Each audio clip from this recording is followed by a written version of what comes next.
কোন কোন সেন্টেন্সে আর ব্যবহার করা হয়েছে, এখন আর নিয়ে আমরা কথা বলবো।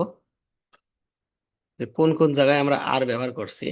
আমরা সেলাই লাইনে আছি, মানে সুইং লাইনে। তা we are in swing line. দেখেন উই এর পরে আর বসছে, এতটুকু। আমরা শিখতেছি যে কোথায় কোথায় আর বসাতে হয়। আমরা ব্যস্ত, উই আর বিজি, উই ব্যবহার করা হয়েছে। আমরা ডিউটিতে আছি, তা উই আর, এই যে we are on duty. We are garments worker, আমরা কর্মী। কিসের কর্মী? গার্মেন্টস কর্মী। তারা ফিনিশিং সেকশনে আছে, দে আর ইন এ ফিনিশিং সেকশন। তারা অপারেটর, দে আর অপারেটর।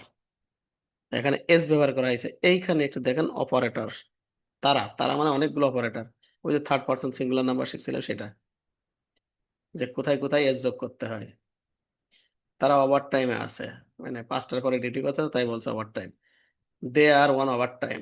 ওভার টাইম একটা সময়কে বোঝানো হয়েছে, তাই এখানে অন বসানো হয়েছে। তারা কিউসি রুমে আছে, একটা নির্দিষ্ট রুম বলে এখানে ইন বসানো হয়েছে।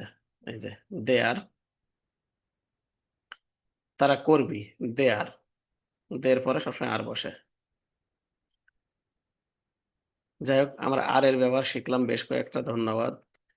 যদি সাথে থাকেন, এতটুকু শেখার চেষ্টা করেন, ইনশাল্লাহ ভালো কিছু বুঝতে পারবেন। ধন্যবাদ সবাইকে। আসসালামু আলাইকুম।